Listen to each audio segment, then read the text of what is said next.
Alright, so for the next demonstration, I actually pulled up an image of a termite mound. And why I pulled up an image of a termite mound, I have no idea. I was actually trying to look for some sort of rock structure, and I got termite mound, and I was like, this is cool. Alright, let's do it. So I picked out this image, and I thought it would be appropriate to show you guys kind of the next step of understanding lighting. And so what I'm going to do here is I'm actually going to get the layer that the image is on, and I'm going to actually drop the opacity down. And the reason being is that I just want to identify the object, and not necessarily the lighting, but the object itself. So I'm going to go ahead and trace this termite mound like structure. And for those of you that are entirely grossed out and thinking about all the nasties that are going in here, just pretend that this is some sort of Utah canyon. So I'm going to draw all the forms here, and I'm not going to get too descriptive with all of the details, but just enough so that we understand the basic geometry. And let's just say, for kicks, I'm going to add in just some shrubs here.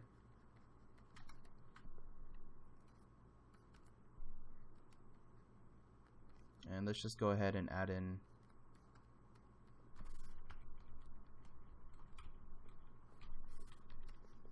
I was thinking about doing a cactus plant, but I don't think that's going to work out because I just don't know what that looks like. Alright, so let's just go ahead and do another shrub here and some more shrubs. I'm going to add in some rocks, and I'm obviously kind of altering this image, but I just want to show you guys a couple of different objects here and how I'm going to demonstrate different lighting scenarios on this. Okay, so let's say we got this sort of object. Let's just do another one back here. I'll just pick this one out. This guy seems a little lonely. And it's weird, these rocks can look incredibly phallic, so please do not get any ideas. I promise you this was not intentional. It just looks, why it looks like this, I have no idea.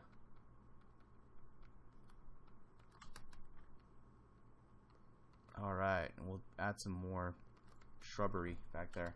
So I'm actually going to turn off this layer and just use this here as just a basic footprint for just kind of trying out some different lighting scenarios here. So let's just put this guy right behind here, and I'm just going to put this within a frame. So here we have our drawing. Okay, so let's title this drawing, and feel free to add whatever extra details. Just gonna alter this. And when you guys are doing this exercise, you guys don't have to pick weird phallic rock structures. Feel free to pick your own objects.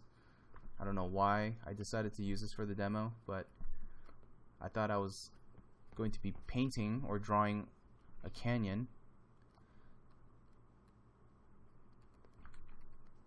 Let's see here. Alright, so let's say we got something like this to start off.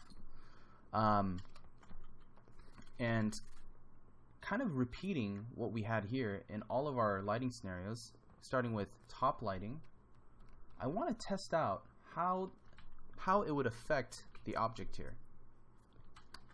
So if the light is if the light is beaming from the top here, and the sun is obviously up here, I know for a fact that even based on looking at the photograph here, that there's a lot of details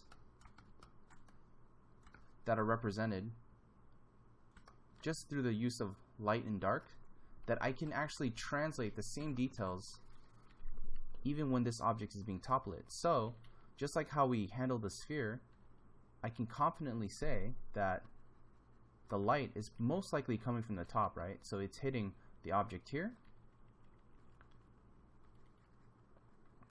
and then there's a lot of shadow beneath. So I'm going to say the light is hitting from the top here.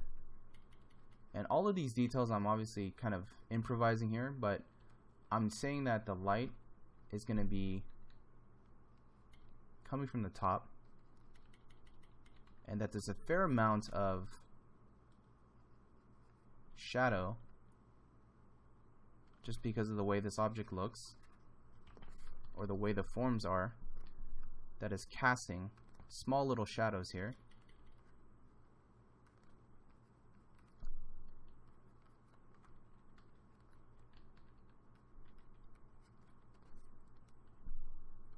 And even underneath these rocks, I'm going to get shadow on the bottoms.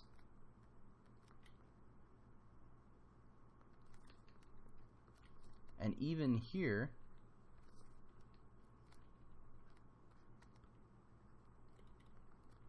I can confidently say that this rock right here is casting a shadow onto itself. So I'm going to put a portion of this here in shadow. And it almost kind of looks like it's side lit, right? And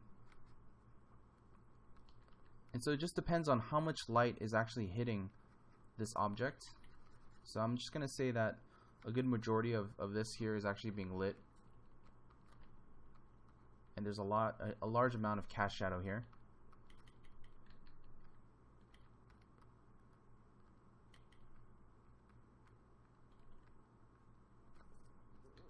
And I'm going to do the same thing with the shrubs here. It's a cast shadow. So anything that's facing upwards is going to be lit. Anything that's facing downwards is actually going to be in shadow.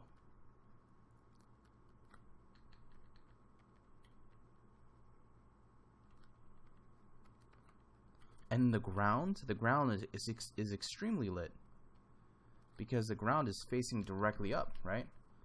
This is the ground, and the ground is being lit, and it's facing directly up at the sun, so it's going to be relatively pretty bright and white.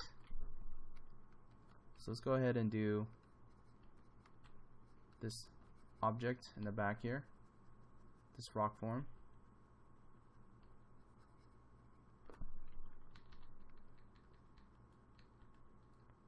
I'm going to cheat a little bit and say that it has actually really strong shadows underneath,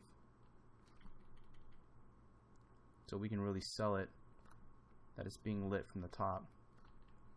And again, this is going based off of that basic concept of using even a box, right? If a box is being lit from the top, say the sun is here, we know that this is going to be in light, right? But the sides here are not getting any light at all. Now, when it comes to ambient light and bounce light, it is theoretically going to be receiving light, but in the context of a black and white graphic drawing like we're doing here, this is actually going to be all in darkness. And this is a very, very graphic representation of this sort of lighting scenario, but in the most direct, and that's exactly what I want to represent here. And even this, and we can even say that the sky, to push the lighting scenario,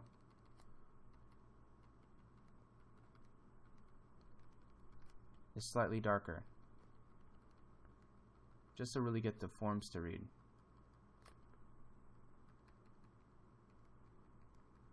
And the way I'm doing that is I'm just going to make a selection around this.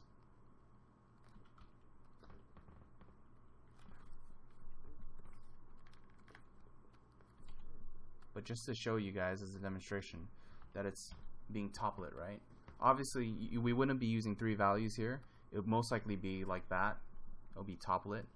But just so that you guys can understand where the lighting scenario is coming from. It's coming from the top.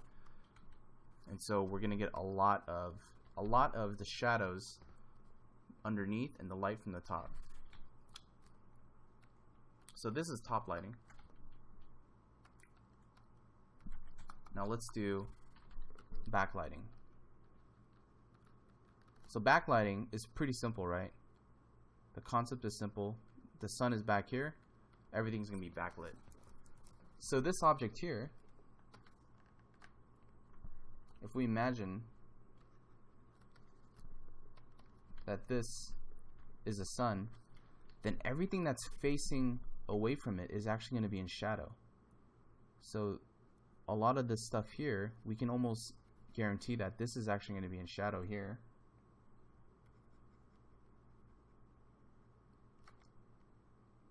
And maybe there's just some elements here that are kind of being lit. Just a sliver of it, of this mound, is actually being lit by light. But for the most part, this is all going to be silhouetted, right? So we can just make a good educated guess that this is going to actually be most likely in shadow. So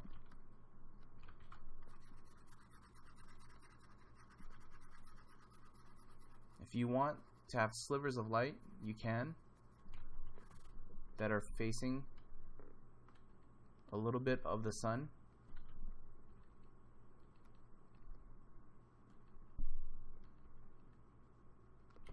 For the most part, it's going to be backlit. Same with the rocks, the shrubs. I mean, the shrubs at this point, I mean, it's safe to say that this is all going to be silhouetted. The rocks are going to be all silhouetted. And I'm just going to show a little sliver of light.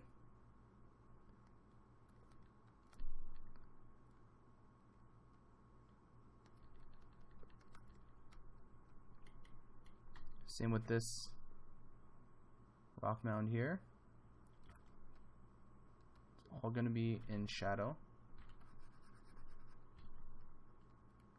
And even the mountain back here is going to be in shadow too.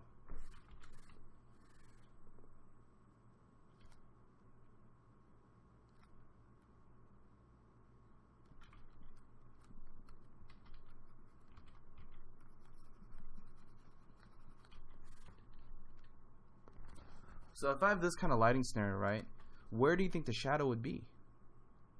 The cast shadow for these objects. They'd be coming towards us, right? So that's where we can really indicate that this thing is being strongly backlit.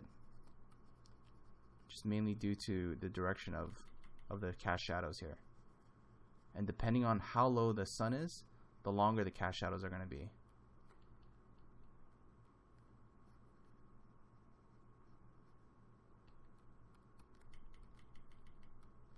And we can almost probably,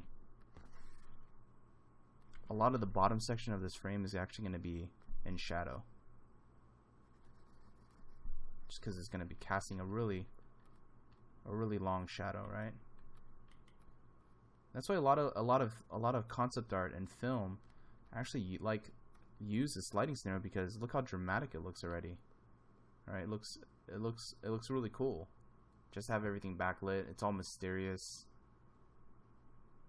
And it makes just for a really moody scene.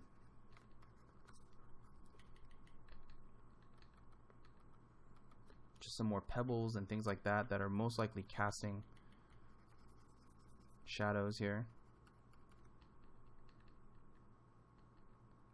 Maybe there's some more rocks and mounds. And look how informational that this gets. Even as a backlit object, there's so much information. Right? Look at the top lit object. Everything is relatively kind of evenly lit, right? And the shadows are very shallow, and they're all underneath the object. And that's why I took the artistic liberty to put as much shadow information on this rock. Otherwise, it would look like just a big blank object, right? Nothing interesting going on. So this is top lighting. Oh, I mean backlighting. Whoops. This is top lighting. Next, we have side lighting. One of my favorites. Side lighting always makes for such a good, dramatic, but also it explains the most amount of forms just because we have the most amount of light versus dark. So the sun is coming this way, and we're going to use the cube as an example again. And the cube here, if the light was coming from the side, we know for a fact that this is the light side and that this is going to be the shadow side, right? Or the dark side. So it's good to make a safe bet that this is most likely going to be in dark. And depending on the angle of the light here, if it's low, then the top is going to be dark. If it's 3/4 high, then we can almost say that both sides are going to be relatively light. Either way, we're having a good distribution between light and dark, plus the shadow that's casting. So the shadow that casts is also going to be a good indicator that the object is being side lit, just because of the direction of the shadow. And this already looks very, very dynamic as an image because we're getting lots of information here. So going back to this rock mount, I can safely say that a lot of the forms here are going to be side lit.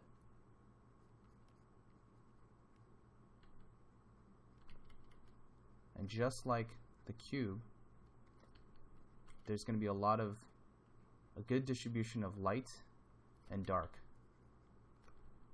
And it's up to us how much light versus dark we want to showcase in this scenario. But we don't want to favor one more than the other because it's going to confuse the audience that it might be backlit if it's too shadowed, and if it's too light, it might look like it's being front lit. So we want to make sure that it's fairly distributed in a way where it showcases light and dark.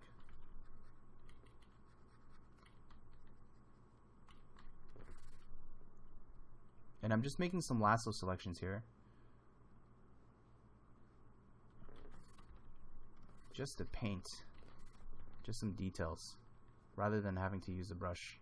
And the brush that I'm using is actually a fairly simple diagonal round brush. I actually took a hard brush here, a regular hard brush, and I went into the brush settings and I actually just kind of crunched the shape, flattened the shape a little bit, just so it gives me nice flats.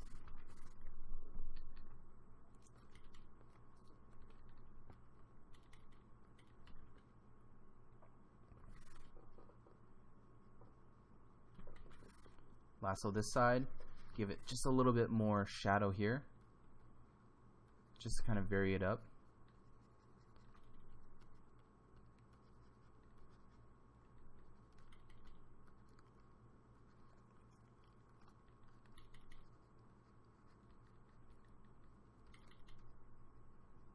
And then we're going to go down to the rocks. The rocks themselves are also going to have some side lighting. Right? So one side is going to be in shadow and the other side is going to be lit. Even the shrubs. One side is going to be in shadow and the other side is going to be lit. Right?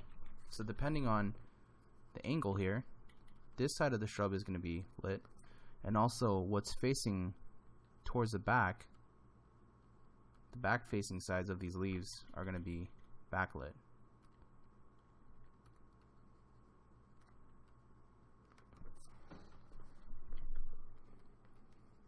So now we have this awesome side lit termite mound.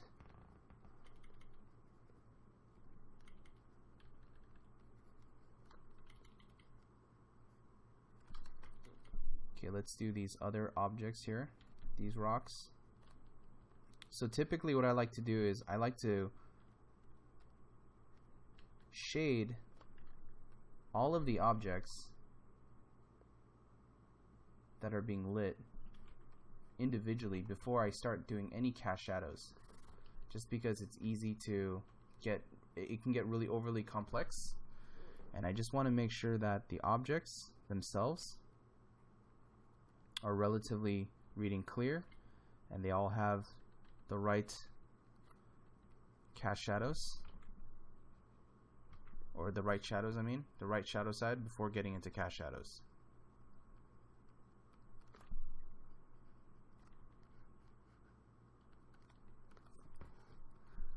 Some of these ridges here on the ground probably have slight shadow side. And now I'm going to do the cast shadow.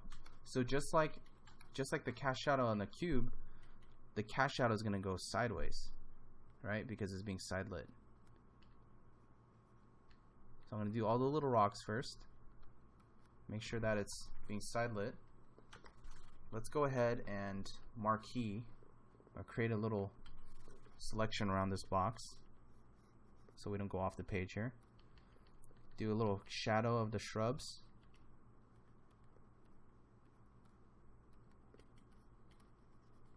Shadow of these shrubs here. Kind of get all of the basics in. Some more, maybe some little pebbles and stuff are getting cast shadows.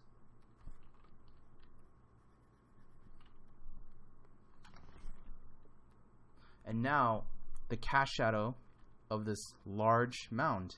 So this large mound is probably covering this rock, and it's just eating everything up, right? So we're going to get this large cast shadow. That's how I'm determining the shadow side for this.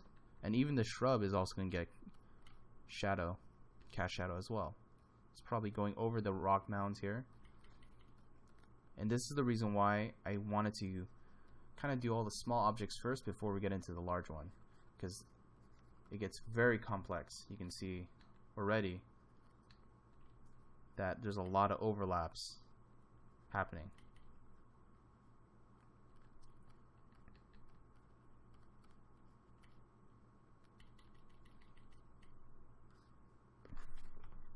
And maybe there's just another cast shadow in the corner here.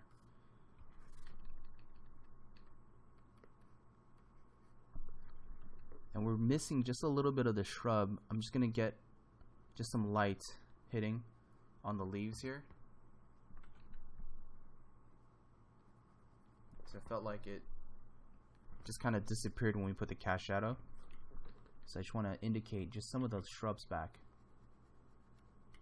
And this thing is just, yeah, this is all in shadow right here. So this is side lighting.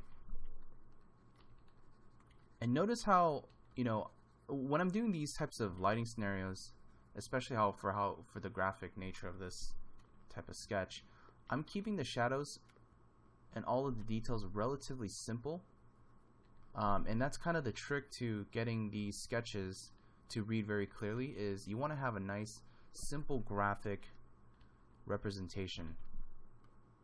Because if it gets any more detailed than this, then it starts becoming a full rendering at that point, and it's better to almost just have nice simple graphic reads.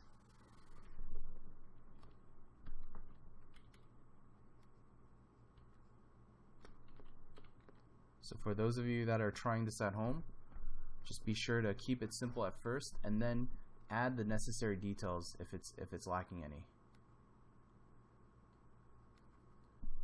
Just gonna add more shadow here.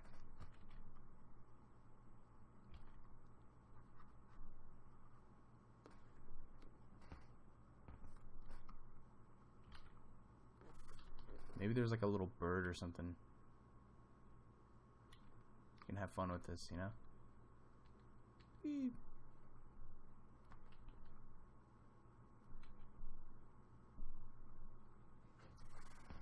So that's kind of the side lighting scenario here. Alright, last but not least, front lighting. So again, this is probably the trickiest one just because everything tends to look flat. But let's say the light is right here in front of this object. we know for a fact that all of this is actually going to be lit in the front. So just to do a little quick diagram again, we did diagrams of the sphere, but if we had a cube and it's being front lit, right? The light's coming in. I draw like the most crappiest suns here. But we can safely say that the light is coming in and it's casting a shadow behind the object, right? So we're most likely can get something like this.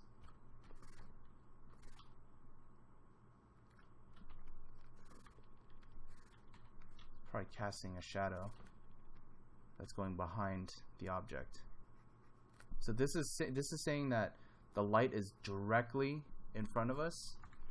If it's slightly a little bit 3/4, then we can almost say, well, the shadow is creeping around, but it's definitely being casted like this.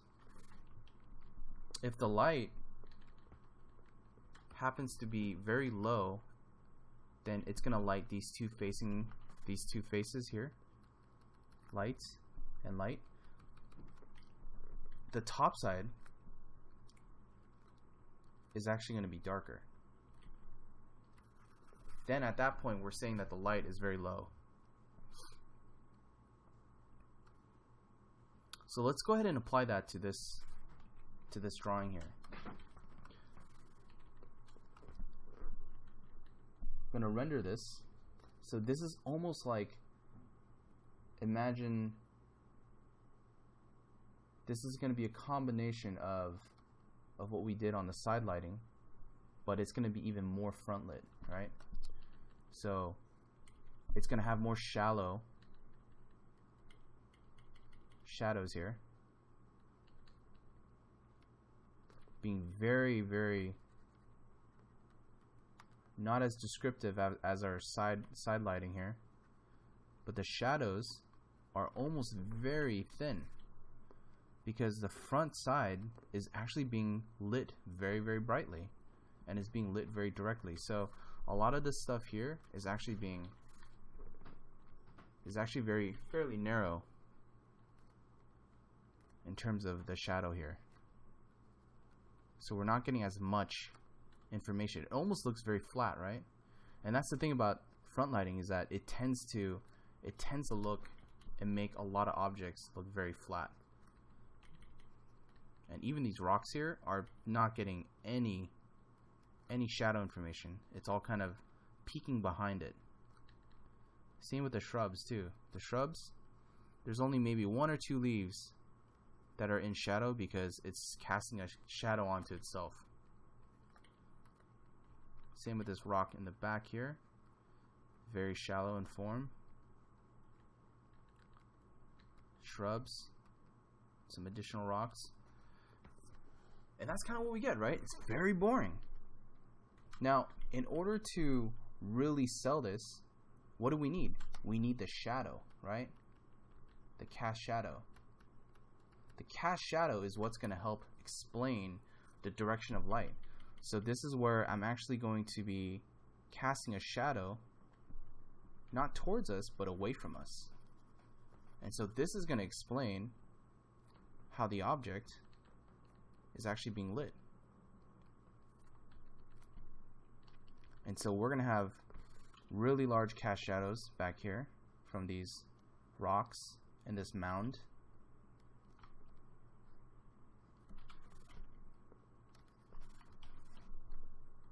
And it's kind of going away from us, and it's almost actually nicely framing a lot of these details. And when we have shrubs like this, we can say, well, the shrubs here are casting a shadow onto the rocks. And that's how we justify the legibility of these shrubs.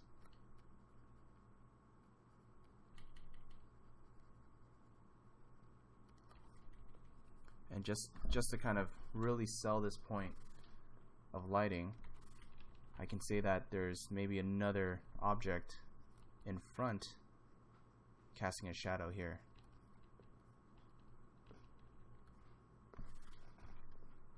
You know, maybe there's some more rocks or something. Casting a shadow here.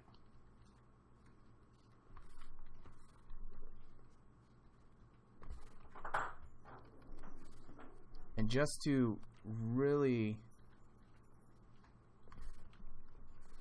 sell the lighting scenario here, I'm actually going to make a selection around this rock mound.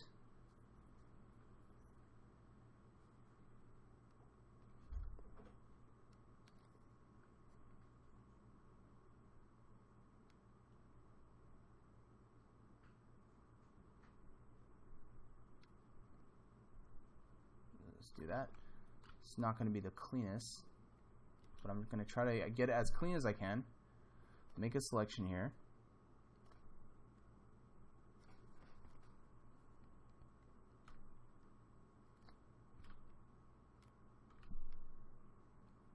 Let's get some of the mountain ranges in the back here.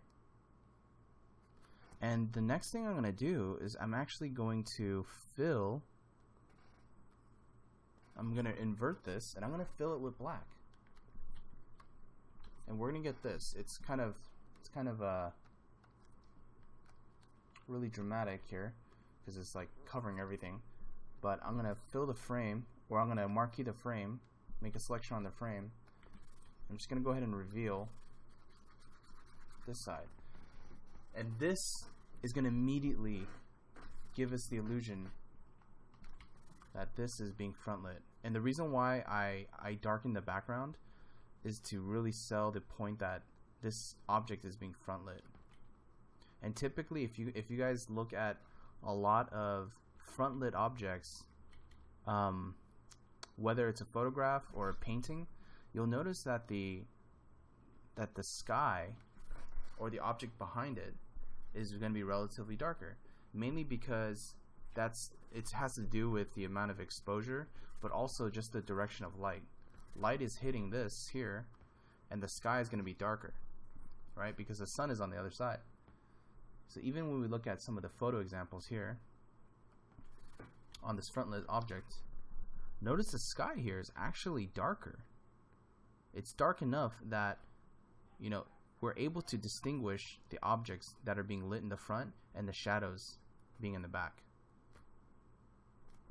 In the sky, where the sky is actually lighter, we know that the sun is directly either on top or it's going to be directly in front of the object here, or behind the object, in order to get a backlit object here. So that's kind of what I'm doing here. I've got a very stylized front lit mound of dirt. So let's just kind of go over the examples that we have here.